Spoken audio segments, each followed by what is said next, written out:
Hi everyone, welcome to RSA, welcome to San Francisco. Our next session is Oath to Possibilities, Balancing Innovation and Risk with Gen AI. Our speakers are William Rankin, Director of Governance and Compliance at ECS, and Dr. Shayla Treadwell, VP of Governance, Risk and Compliance at ECS again. Thanks for your time. Woo.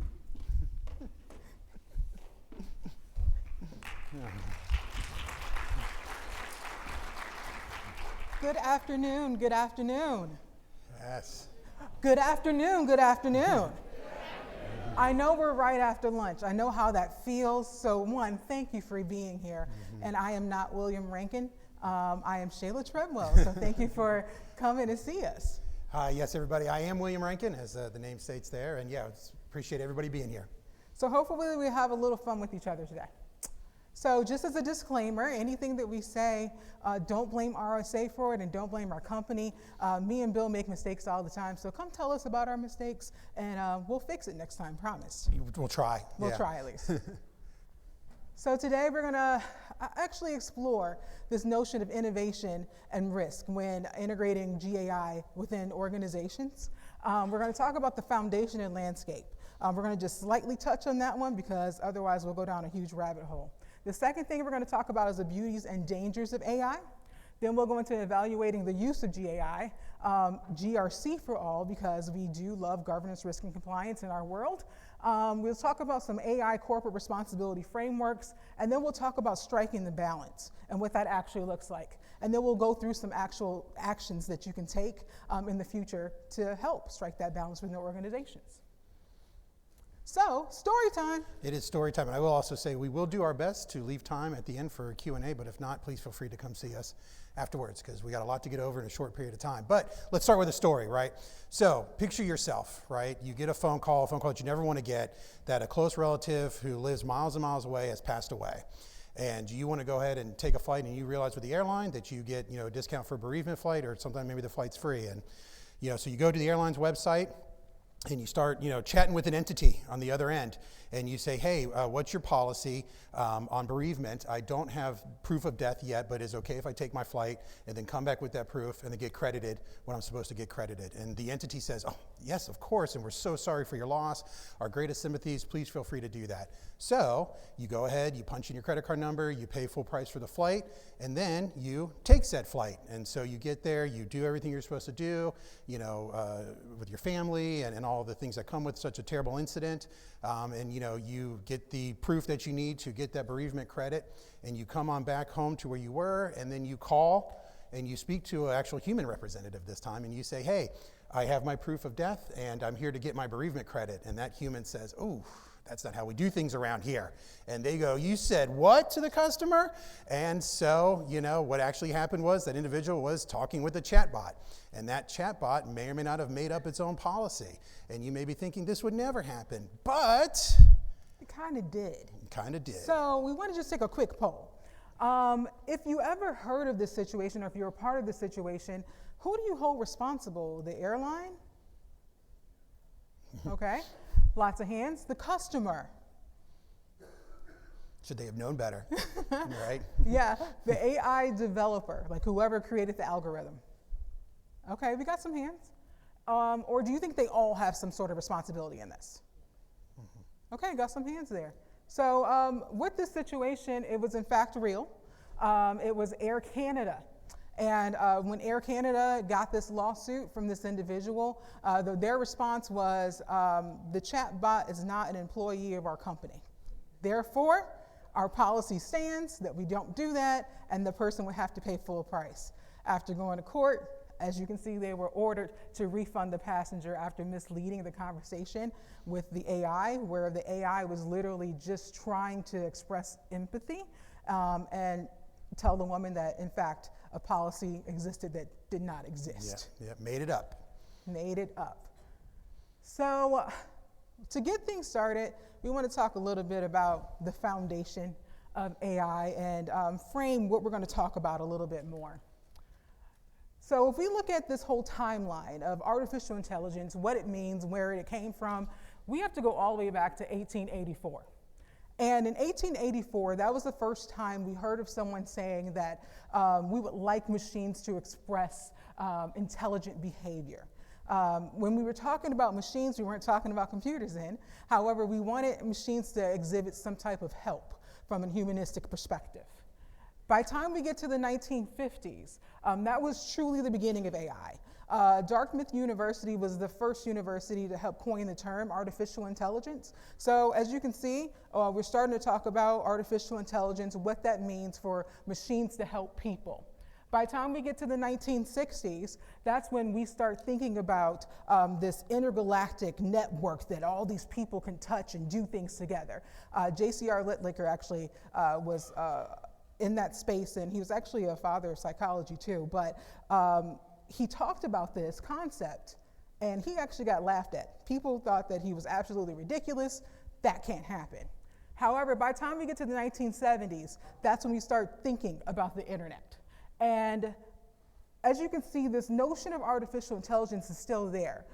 Even in TV shows, that's when we first start seeing robots being maids. We have the Jetsons, we have Rosie and all this cool stuff, because people realized they wanted machines to do some things for them. Going into the 1990s, that's when we start to really see artificial intelligence in action.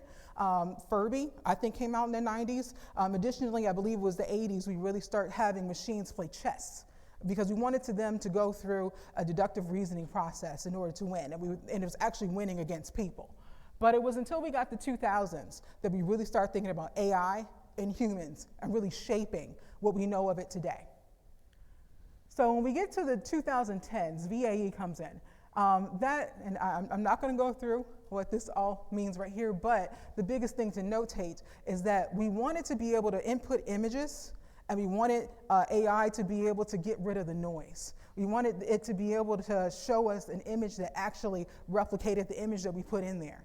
And when you see this little box right here, that's the black box that everybody talks about, because to tell the truth, we really don't know what happens after it looks at those nodes, but somehow it was spitting out the things that we wanted it to spit out. By the time we get to 2020s, that's when GAN comes along, and that's when machines got smart enough from a data science perspective, where not only was the noise gone and what they were putting in there, it was able to replicate things that looked the same. So if you remember back then, that's when people start exhibiting faces on social media that weren't real. We start talking about deep fakes, things of that nature. So that's when AI got to the point that it is today. All this will be on the quiz at the end too, so please make sure you're paying attention. So, we want to talk about the AI ecosystem, and we want to make sure that, we set the stage around generative AI, because as we start going through this talk, that's where we're going to be focusing a lot of our, balancing the innovations and risk around those types of AI. And, generative AI is really built on top of, machine learning, deep learning, natural language processing, all those components that come into generative AI, which make those large language models. Absolutely, and I think the big thing, we have the robot here because it all started with the robot and wanting a little bit of help from a machine perspective, and we've gotten all the way to this point. Yeah, so when we get to talk about those large language models, they are models that are purposely built, right? So you have things like DALL-E and Midjourney for visualization. You have the ChatGPT 3.5 for generation of text, and then have the ChatGPT 4, which is multimodal, which can help with text, images, code. You do have purposely built generative AIs for code, like GitHub Copilot and other things like that. And the really cool thing about this whole ecosystem is that what we're finding is that the ecosystem is made so that the low-hanging fruit can hang a little bit lower. It's there to help people be able to do the things that normally we take a lot of time to process, and allow us from a neurological perspective to really start thinking about that creative side of being truly human and the emotional side, so that we can strategically build things a little bit faster and innovate at a quicker rate. So when we look at the benefits of GAI, they're endless, to tell the truth. But what we wanted to do is to adjust position against human versus the machine. So everything starts with data, and ITIL talks about this a lot. And once you string data together, it gives us information. Once we get through information, that helps us formulate knowledge, meaning that we truly understand what's going on. From knowledge, that gives us wisdom, which helps us as humans understand how to apply the knowledge that we have gotten. However, when we start to look at GAI, it's really about the data, and then we go to inputs or prompts. That's when we're stringing together information and those data points to give the prompt, to give information to the GAI. From there, there's a generative output that's similar to the knowledge that we gain. And then from there, we have to help make decisions and deliverables from that. So it really helps us when we start to look at the benefits and how we can work alongside AI. So we pretty much concluded that you can be pretty cool if you use AI. Coolest one at your work. Absolutely, absolutely. However, there's some dangers. So what do those dangers look like, Bill? Yeah, so I think we've heard a lot, at least I know, with the influx of use of ChatGPT and some of these other ones, the problem of hallucination, right? It will make up stuff. It will fill in the blanks if it can't find the information based on what it's been trained on or learned before. So you have to be careful around that. And I know that we got a chance to work with a couple of people, and we heard how one hallucination was someone asked, I think it was GPT for code, and it came back with a chocolate chip cookie recipe. So we have to kind of think about how the tool set really works. It's not a magical box that thinks. It's all about predictive analytics. It's trying to guess what you actually want out of it. Yeah, and then of course you have misuse, right? It does empower the malicious actor to be a little more efficient with things that it can do to disrupt your workday.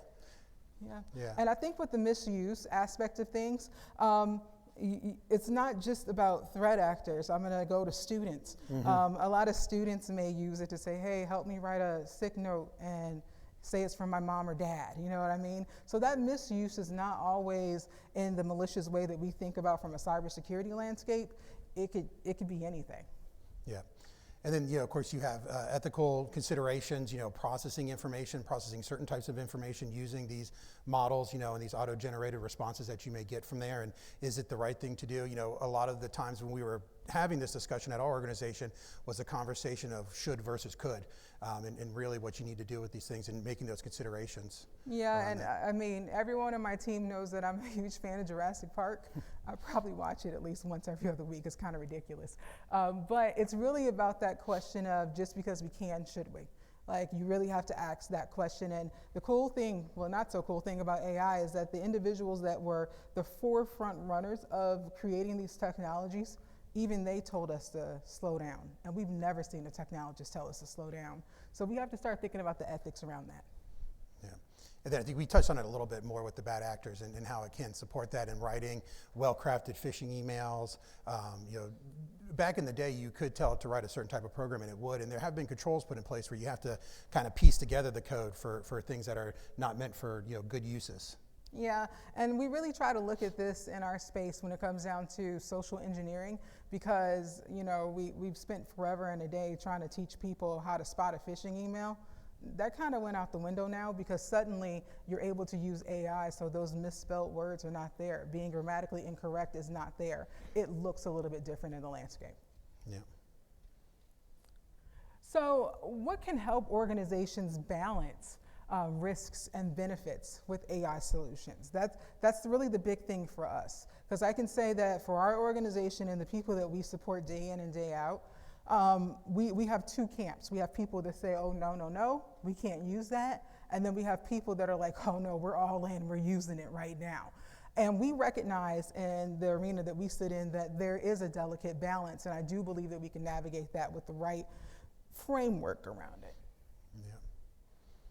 So first off is, you want to, in your organization, evaluate the uses of GAI and things that you can look at when people come to you with these requests. So the approach we took at our organization is we blacklist everything. You have to get an exception in order to use one of these services. We are in a regulated industry, so in the types of information we process, we have to make sure that the flow of that information is completely controlled and we understand it. So for us, we said the first answer is no. Now you want to turn that no into a yes. You got to let us know why you want to use it. And so, when we were looking at some of the initial approved services that we have for our organization, we looked at transparency first, and that was transparency of the service. How do they convey what they're going to use your information for? How is your information going to be used to help better the model? Is there a way, that you can understand if I do put a prompt in, what's going to happen with it, and then can I eventually, as we'll get down to the user empowerment, prevent that if I so choose, if I use like the paid versus free versions and things like that. So for us, transparency was key in how the model was created and what happens to your information that you put in the prompts. And we really try our best to find out what set of data that you even train the model That really helps us be as transparent as we can, because we recognize that you're not just talking about your ChatGPT, Gemini kind of tool sets. Every tool set in your organization probably says, oh, we have a little bit of AI here and there. That's great, but can you tell me a little bit more about it? So we try to be as transparent as possible. Yeah. And then, a famous person that I work with said, GAI is inherently biased, and you really can't get away from that. And so, we want to try to understand, what those biases are, and, make sure that the information, depending on the type of information that's being processed, is done in as fair way as possible, especially if decisions are going to be made from that information that could impact individuals and their rights and freedoms and, ways of, living good lives here with us. Yeah, and I would say that Dr. James Waldo over at Harvard, he said something really, really cool. He wanted us to examine for whom does this not serve when we're talking about AI. It's a very philosophical question to ask yourself, for whom does this not serve? But you have to be completely cool with who it's not going to serve. Because like Bill said, AI is inherently biased because the only reason why we deploy it is for it to benefit us in some shape, form, or fashion. So the best example that I can give is if I am a lending company, credit card, something like that, and I say, hey, I can give you a score immediately for trying to get a loan or something like that, and I can tell you immediately, and I'm using AI to do that, inherently, am I going to pick your best credit score, or do I want to pick the one that's a little bit higher because I want to have a higher APR? That's an ethical question that you really have to ask, and you have to decide what's fair and what's not fair, and what is the foundational things that your organization wants to stand on when taking those considerations. Yeah. And so, moving down the list here, you have legal considerations. What regulations does your organization have to abide by when you are processing information with an external service? That's typically what this is. Unless you're building one in-house or somehow you're moving it in-house, and you actually have full control over it, it is an external service. So, what laws and regulations do you need to consider with that type of information, and how do you, make sure your users are aware of those restrictions that they may have and what they can put up in there? And I think that this conversation gets a little wonky when you start talking about global organizations, because on a global scale, what's happening in the EU and UAE, it's a little bit different than what's happening in the States. So if you do have a global organization, you have to start thinking about that. Or if you have PII and you're working in an organization for healthcare, they do have a few restrictions in that space too that needs to be considered. Yeah. And then we started to touch also user empowerment. So when I speak about user empowerment, I look about what controls you can have as a user when using the service over your data. But one of the things too that you also need to consider is the other side of that lens is how do you empower your users to use that service correctly? So through appropriate awareness and training and things that you can help people understand how to do good prompt engineering. And we're going to get into one of the biggest considerations here is people's intended uses of GAI, but we'll talk about that a little bit later in this presentation. But and then also what controls can you put in place? What detective or preventative controls can you have in there to help people to not provide information that maybe it shouldn't be unwittingly or on purpose? Absolutely, and with putting in those controls, we do recognize there's some tool sets that can sit in between people and whatever tool set they're using. And from a data loss prevention perspective, that's something that they probably need to start thinking about in their suite. Yeah. And then lastly, when we're evaluating the uses of GAIs, we want to also think about, is that company investing resources, investing time to improve that service? Is it a reputable organization? An organization is going to be around for a while? Those sort of things that, not are necessarily hard and fast, value adds, but, you want to make sure that the service is being looked at and looked after throughout its life. And that's something that's kind of new for third-party risk management because the service is a little bit different, or it may not have a lot of information from a legacy perspective to help you make that risk-based decision, so you may have to ask more questions. All right, so these next slides are actually going to dive into these in a little bit more detail, but we're going to talk about GRC for AI, right? And so we're going to talk about incorporating it into your compliance mappings, establishing ethical governance, evaluating the impact, your policies and standards, and how GAI is going to play a role in that for your GRC portion of your organization. So when we're talking about incorporating GAI and compliance mappings, there's two distinct paths here. And this is always a conversation that Shayla and I were having when we were sort of initially wrapping our minds around how we need to establish this stuff in our organization. And I was always a big proponent of how GAI will be used on our impact on being compliant. If we decide to use a GAI service as part of our control stack, what does that mean? Does that put that control stack out of compliance? What do we need to consider with that? But then Shayla's input was, what is it on the impact of supporting our compliance? How can it help us with our policy management, our control management, understanding our standards, doing our crosswalks and all our mappings that we have to do. And I think that innately, being in the governance, risk, and compliance field, we're a little bit more risk adverse than most people. It just comes by nature. Simply because we're always looking at our risk tolerance versus our risk appetite, having that conversation, what does it actually look like? And understanding in order for us to innovate, we have to figure out how to use these tool sets and use them correctly. So we try to strike that wonderful balance between the fork in this road of ensuring that we maintain our compliance, but at the same time, how can we use it to make sure that we remain competitive and have our competitive edge? Because we do know that our competitors are using it every single day. Yeah. So diving a little bit forward in the impact on being compliant, right? I think we've mentioned this ad nauseum already, is you're operating under your obligations and within your risk appetite and risk tolerance levels. And I think that when you start talking about risk tolerance and risk appetite, people kind of get tired of that conversation because it seems so qualitative, like it seems kind of loosey-goosey. However, when we start to think about our tolerance level, it's the stuff that we have to do. At the minimum, we got to do this. That's just the end of it. But when you can start getting those, I want to say those true stakeholders and true decision makers in a room, and you have a real conversation around, okay, this is what we have to do. Is that okay with you? Do you want to throw that out the window, and if we get caught, we get caught? Or are you going to say, hey, even for this organization, we're a little bit more risk adverse, so we're going to change that appetite, and we're going to associate some metrics with that. And that's something that we found that we had to do in the Gen AI space as well. However, we didn't have as many qualitative metrics for it. We had a lot of quantitative metrics for it. Yeah. And then moving on, so visibility and comprehension of the utilization within your organization. So, when we first started talking about this, we were just getting a lot of requests. Hey, I want to use ChatGPT. I want to use ChatGPT. I want to use ChatGPT. You're like, okay. And those were, sort of easy to handle once, we got to kind of, we did our evaluation. We understood, ChatGPT, things that will and will not happen with your information as best we can based on their terms of use and other, agreements that they provided you on their website. But, what really started kind of shaking us up was, as our vendors that we're already using started integrating AI capabilities into their products. And then were we okay with that? And do we have visibility into that? Because some of our teams that run these products, were forthcoming and let us know, hey, this new service has an AI component that we can enable. Sometimes, we kind of may lose visibility into that area. Absolutely, and with the visibility aspect of it and comprehension, sometimes this can be it can be a pretty big deep dive for a lot of folks. However, the more questions we ask and the more transparent conversations we had, not only internally with our company, with our stakeholders, even externally when we're working with people, we would bring the vendors into the conversation. And what we found is that trust actually built a little bit more simply because we were having those conversations and we wanted to know more, which in turn helped their tool sets and helped our people simultaneously.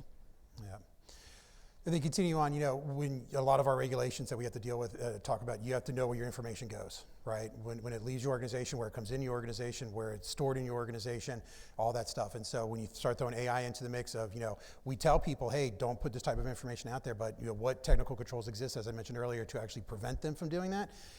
Not a big market right now. And so you have to kind of entrust in your awareness and training as a preventative control in that manner. So, but you still have to understand, what people's intentions are and what information they tell you they will put out into the prompts that they're using. And I think that the other thing that was really important for us as we went on this journey, we had to take another look at our data handling and classification standards and guidelines and truly understand what do we expect our people to do. We had to make some adjustments with that. And also it caused us to have a workforce management conversation with HR because we had to start thinking about, do we trust the people within our organization?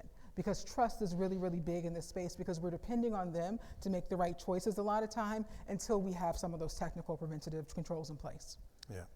And then, the restrictions on automated decision-making processes, and, that's what GIA falls under. And if you're under the GDPR realm, that may be a requirement that you need to consider. Is this okay to do?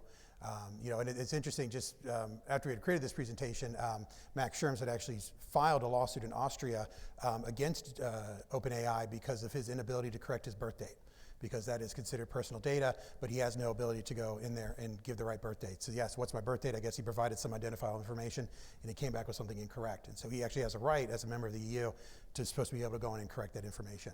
And this is also a tricky space from a legal perspective. I know that we talk to a lot of our attorneys about copyright, things of that nature, because of the way that a lot of these algorithms were trained. So when we start thinking about this space, it kind of expands a little bit, again, pulling everyone to the table. It's not just a GRC issue for us. We try to make sure everyone has a seat. Yeah. So when we start to think about the impact on supporting compliance, there really are probably about 5 areas that we really had to really think about. It was nested around our frameworks and what was the foundation of our organization. Whether it's NIST, ISO, COBIT, we can go on and on. What's the foundation of how we build controls? The second thing was thinking about the threat landscape. What's actually happening out there, and can it actually happen to us? And really getting in touch with your intelligence teams to see what that looks like. The third area was thinking about our contractual obligations. What have we told people that we would do? What have people told us they will do? And that has been a really interesting conversation in this space as well. Again, talking about risk appetite and getting that senior leadership and board members to talk about what they are comfortable with. And then lastly, looking at laws and regulations and which ones actually apply to the organization that you support.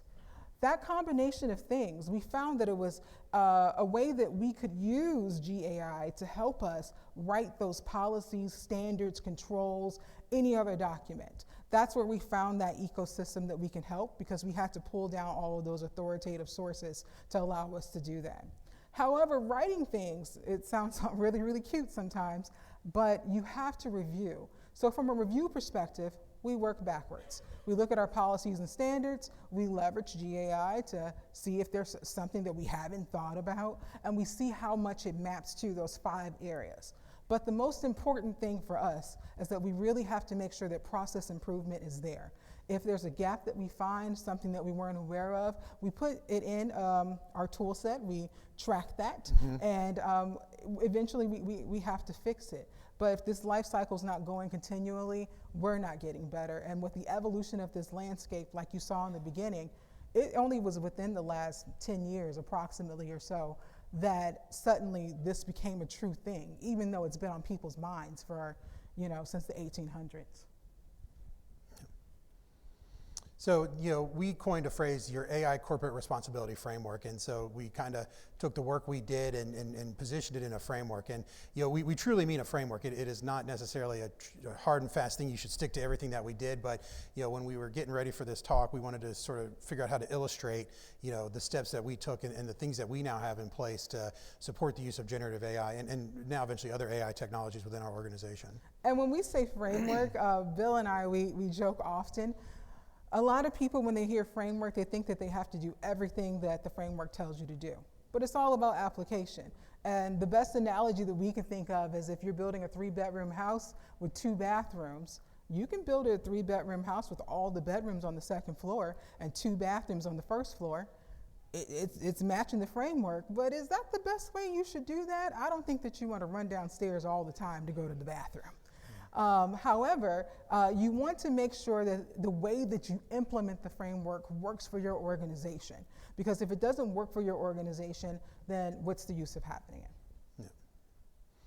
So here it is, surprise. So it's comprised of 3 main areas: governance, institutionalization, and operational application. And we're going to go into each of these in a little more detail in subsequent slides. And then you'll see my favorite thing of everything that we do at our organization is process improvement. I think as we alluded to at the beginning, we do make mistakes. And so having that safety net and that ability to incorporate lessons learned back into everything is paramount to the success of our programs at ECS. So, from a governance perspective, that's where you start looking with input from folks, and we'll get into a little bit more about your AI ethics board, responsible and ethical AI board, however you want to coin the phrase, and who should be a part of that board to help make decisions around the use of generative AI in your your organization. But you really start to have those conversations with key individuals. But we stress that this cannot just be folks in your executive leadership committee. You have to get input from the folks who will actually be punching in those prompts and what they intend on using it for, and get a sense of that, but we'll go into that. So, you have your organizational policies and standards, and then you also start thinking about how generative AI and AI will align with your organizational culture and the values of your organization. Does it force you to deviate from things that you hold true to the way your organization is set up for running? And the really interesting thing about this framework is that without the governance aspect, you can't go to institutionalization. Like you can't do that. From institutionalization, getting into that operational application and really having the oversight and the assurance, that helps us in our process improvement process. And this is something that we try to track throughout our organizations and other organizations that we've implemented this with. Yeah. So when we start thinking about traditional information security, that totally aged me, but traditional information security governance, it was always about senior leadership. It was always making sure that senior leadership had buy-in and they were able to have support in that space and that you can prove it. And it really came down to whether or not that person or those people were able to balance the CIA triangles, confidentiality, integrity, and availability, along with strategic business decisions, business priorities, managing risk, and managing resources. However, now we have GAI that can kind of sit along with that leadership to help them make some decisions. And they still have to balance things, but from a benefits and a risk perspective, suddenly you have all these GAI balls that are just popping up everywhere. And we see that whether it's talking about strategic direction, there's forecasting tools that use AI now, business priorities. We find that a lot of the tool sets that our business actually uses have ingrained GAI principles in there. Managing risk, you can do that with GAI. Managing resources, we find that in HR and how they're going through applications from a workforce management perspective using GAI. And then you look at the CIA triangle, whether we're dealing with cybersecurity and not on here is privacy and things of that nature. We have AI embedded in that. So there's a bunch of balls everywhere, and that balance is not feasible for one person anymore. We're finding that tool sets do help with that, but they do come with substantial risks. Yeah, so now, those outputs of governance, fall down into the institutionalization. And although, we've depicted this sort of linearly, this is, cyclical. And to start taking those expectations that have been set at the governance level and making sure that they are clearly understood by the folks who they most impact and apply to is really key to start institutionalizing the uses of GAI in an appropriate manner. And then, you want to motivate change with getting sponsorship and support from folks on the ground, the people that can be your advocate in some of the restrictions that may not make sense to folks, some of the processes that they have to go through in order to gain access, depending on how your organization looks to approach it, right? And then, you get commitments from folks, especially those that are going to be leading inputs into your exceptions and into that process improvement area. And then finally, you circle back around when you're sustaining that change there, right? And getting those inputs, those outputs from here to help make the process better and help make those expectations more clearly aligned with the way that you need to operate. But the key is that change is hard. And it looks really nice here going straight through. But this is typically an up and down cycle. You're going to have some people that jump off the bandwagon. You're going to have some people that stick with it. There's going to be a little bit of anger in there. But eventually you will turn the curve and people will start to embrace it. And that's when we start to hit into the fostering commitment and the sustaining change process within those organizations as we're looking at this framework. Yeah, so operational application, so we actually didn't hit on those. So this is where you bring oversight and assurance together into here. So, as you've gotten to the point now where the uses of GAI is approved in your organization and you have an understanding of what people's intentions are with using it in alignment with your expectations, you need to make sure they're doing what they say they do. That was sort of that thing where we hope we can trust everybody and we hope that everyone's, not going off the handle and going, making a right turn when you thought they were going to go straight with regards to their uses. So, here you want to, implement those ways of getting that assurance from there. And, based on our research so far, there is, a the technology component of that is difficult.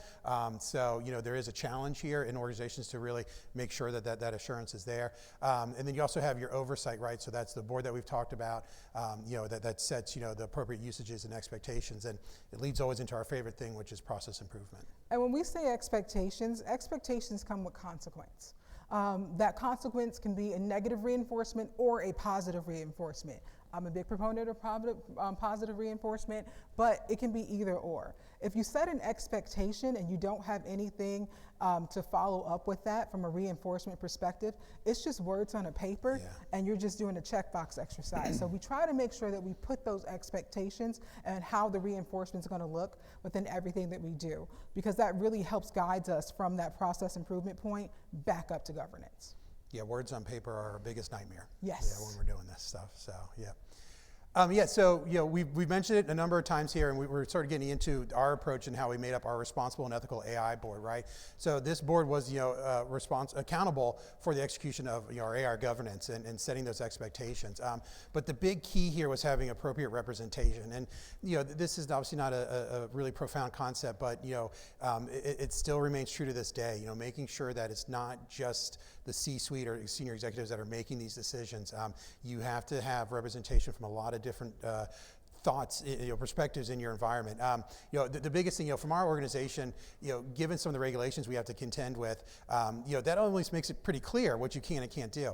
But then we have our marketing folks. You know, they don't have necessarily the same regulations that they have to contend with. You know, it does apply to them, and they know what information they can post publicly on our marketing campaigns, but, you know, they're more creative, right? And so giving them access to some of these more creative-based GAI services just made sense. But, you know, we wouldn't have known that if we didn't have that representation when we were starting to form this committee and getting those inputs from those folks, you know. So really making sure that a lot of the back office and other business units can tell you, you know, hey, look, we think that this will be a great value for us if we permit the use of the service for this manner. And I love how you talked about the acceptability, because every tool set is not the same. And it's really important that we know that. And when we start talking about representation, it's also very imperative that the folks on that group or in that team understand that levels don't matter when we sit at this table. We're having critical conversations and different perspectives, because we have to make sure our, I'll say, younger staff members feel that they are very much included in that conversation. Sometimes they have things to say that we would never have thought about. And when we empower them in that space, that's how we get the cognitive diversity that we're looking for in order to make the decisions that we're looking for our ethical AI board. But I also would say, for us, there are some tool sets that are just standard. If somebody wants access to it, okay, let me know you want access to it, and we just implement it. It's when we get into some of those new ones that we don't know very much about that we have to have more in-depth conversations. So we also let people know that the time frame to get things approved or, you know, reviewed, it varies based off of what they're bringing to the table. But for the low-hanging fruit, like if Marcom wants to use, you know, Midjourney, you can use Midjourney. We're cool with that. As long as you don't do anything that will get us in trouble from a proprietary perspective, that's fine. But when we start talking about code and deploying it to a customer and things of that nature, we have to have more in-depth conversations. And Bill, matter of fact, you have a very interesting code conversation that you had with yourself. Yeah. So I made the cardinal sin of talking about a failure in front of your boss, and so I'd like to bring it up right now. So, you know, when I first started using ChatGPT, I was like, okay, I have no business coding anything. That is completely beyond my skill sets and something that will just never work for me. But, you know, I heard a lot of great things you could do with it, and so I was trying to understand how to prompt and all that stuff, and so I said, write me a Python script to do X, Y, and Z, and it did. It kicked me out of a script, and I put it into my compiler and had it run, and it was just fraught with errors, just completely wrong. And I just left it at that. You know, it's neither my job nor desire right now to learn how to do that, but yeah, I would have been shocked if it worked immediately, but it acted as expected. It gave me code that was just completely useless at that point in time, and I don't even know if it was right. It looked great, had a lot of good indentations and a lot of cool brackets and stuff like that, but, you know, at the end of the day, it just didn't compile at all. So, and I didn't take the time to, you know, go to Google and figure out what all the errors meant. So, yeah, that was the end of my story. story was a complete failure / success to some degree. I'm sorry I made you tell everybody how much of a failure you were. No. Yeah. That's why I'm here. Yeah. No, but I say this to say, we have a lot of people that are afraid that AI is going to replace a bunch of people. And when we get workforce management at the table to talk about AI, they're like, oh, no, no, no. Like, the people are never going to learn. They're never going to do anything anymore. And that's not necessarily the case. We try to explain to them that using these tool sets, sometimes it actually makes you to have to be even more of a SME, because if you don't know what you're talking about, how would you know what's right and what's wrong? So it actually helped us implement more upskilling and reskilling training within our organization to allow people to become a little bit more experts in their craft so that they can get better at this space. So, striking the balance. At the end of the day, it really is about innovation and risk. And it's really about profitability, efficiencies, capabilities, and culture from a, keeping innovation at the forefront of any organization. Like, that's how you stay alive. But yeah, I think we've said it all along throughout this presentation. People's intended uses is really a key thing to understand. And when we kind of conducted a similar exercise, some of the inputs that we got back that people were, how they thought they could use GAI were really off the wall, and we're like, I don't think it can do that for you, at least not at this point in time. But in all honesty, though, the innovative capabilities of GAI are limitless. There's a great future for this technology and supporting us and supporting the way we do work and supporting the way we live. But is it here right now? Remains to be seen. And so when you think about innovation, though, you got to make sure that people understand what it actually can do for you at this moment. And also, we talked about the types of different, generative AI services, from, creating images, for code development, for text, things like that. And, we try to make sure that, when we get our request for access, that the service or accessing is actually the right service to align with what they want to do, and what their intended, outputs are going to be from their prompts. Absolutely. So, actions to take. So, how does this look like standing this up? The biggest thing we have to understand is really establishing what acceptable use look like for our organization. And that's a cultural conversation. We did a lot of research, brought a lot of people to the table, consulted with some folks, and we had to decide what worked for us. That's the key. Yeah, and so we did update our acceptable use policy to have a section solely dedicated to generative AI and how our expectations that were defined by our committees here in our AI board, right? And just to pull back, there's really two that I think stand out. But once again, our biggest fear of any time we write these things is that they're just words on paper, because that really, really just makes the efforts that we put in to get to that point for naught. So our biggest one is human in the loop within our acceptable use policy, that any sort of response that you've gotten from your prompt cannot just be copied and pasted into whatever you intend on using it for. It has to go through some review, and as Shayla alluded to, it forces you to be somewhat of an expert in that field before you can actually use that output of that prompt.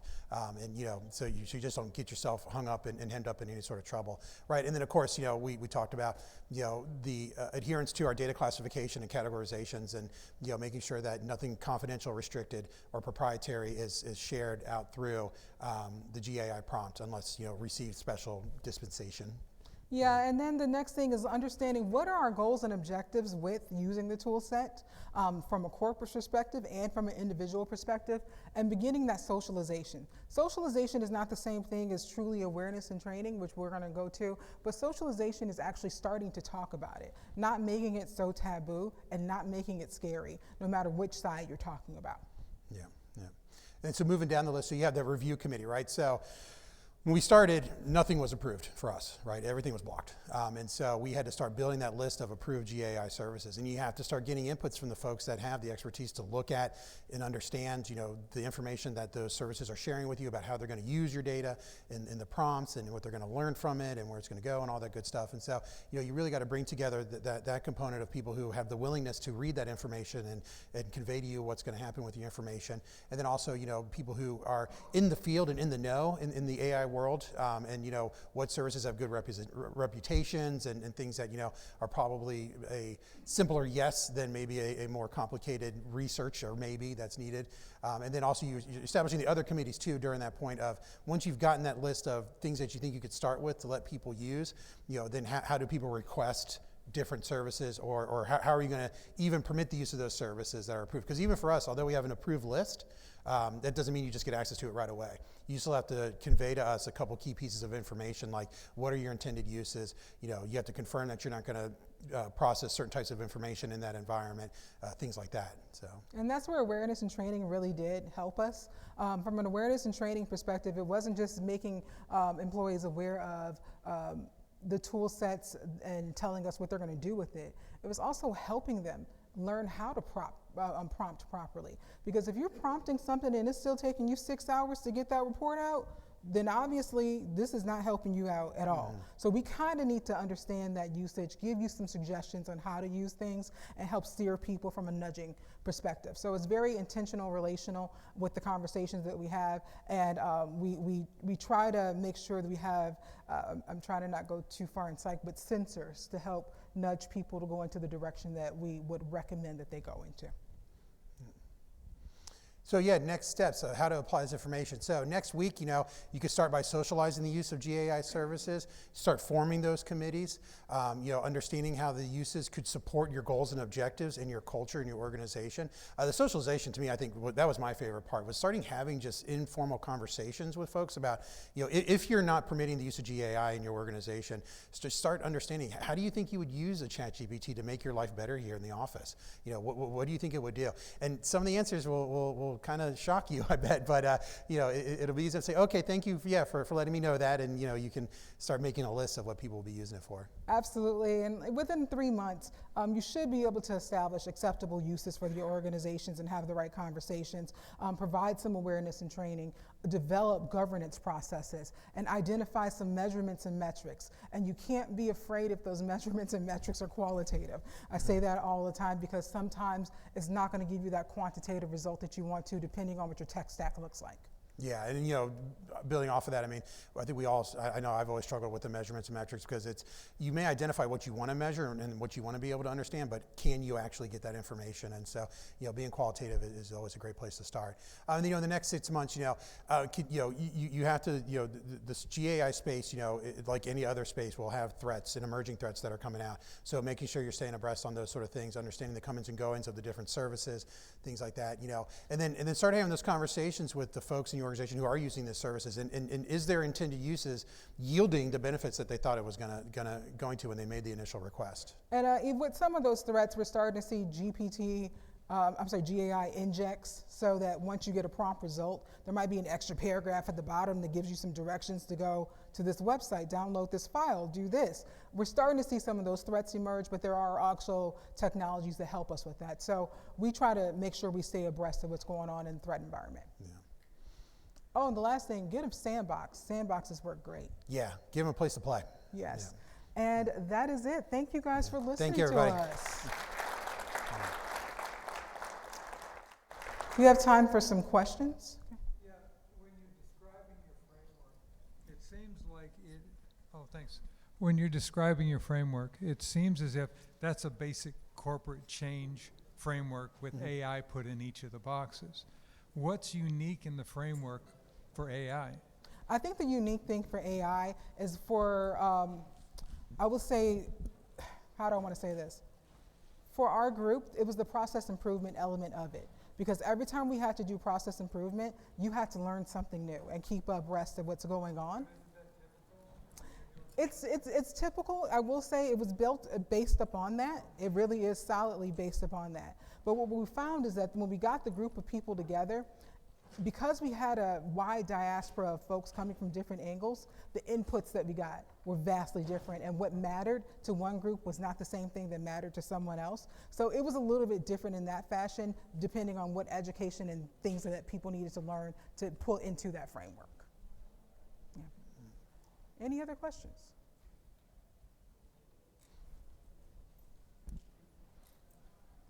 Have you dealt with baked-in AI, like in Teams, Copilot, already baked into Teams, that kind of thing? Yeah, go ahead. Oh, yeah. So, some things are, if it can be turned off, we preferred to start that way and then really understand what it was going to do with our information. But in those sort of closed systems, we did feel like, this is at the base of this is a risk conversation, right? And understanding what the impact will be by enabling that service for your organization. And a lot of these things we were just kind of, default okay with after we sort of had that discussion and really understood better. Like Mimecast's new AI service was one that we gave a little bit of a review of and just make sure we understood what it was going to do with those emails when they were coming in. Is it is it going to block anything? Is it going to cause any disruption to our services? Yeah. No. Yeah.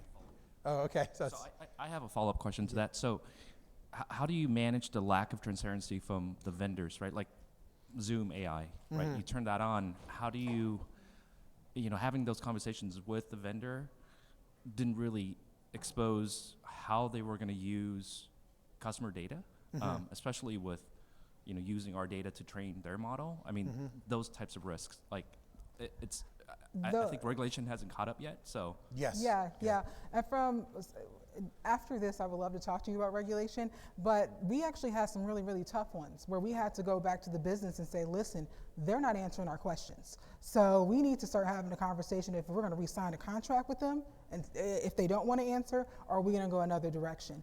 And it really, really got into the nitty-gritties of the dollars and cents based off of what they would tell us and what they wouldn't tell us. I will say that we did change some vendors based off of the AI tools that they wanted to deploy within the tool set that they had already have on our network. And we've had to build, because of the nature of the work we do work with federal organizations, we've had to build separate networks so that we have a network that things can run through, and we have a network that you can't touch because I don't want you to see things. So it really made us start thinking about things architecturally different. Yeah. In the previous slide, we have to stop now, but I'll come down to get your question, okay? all right. Thank you. Thank you. No worries.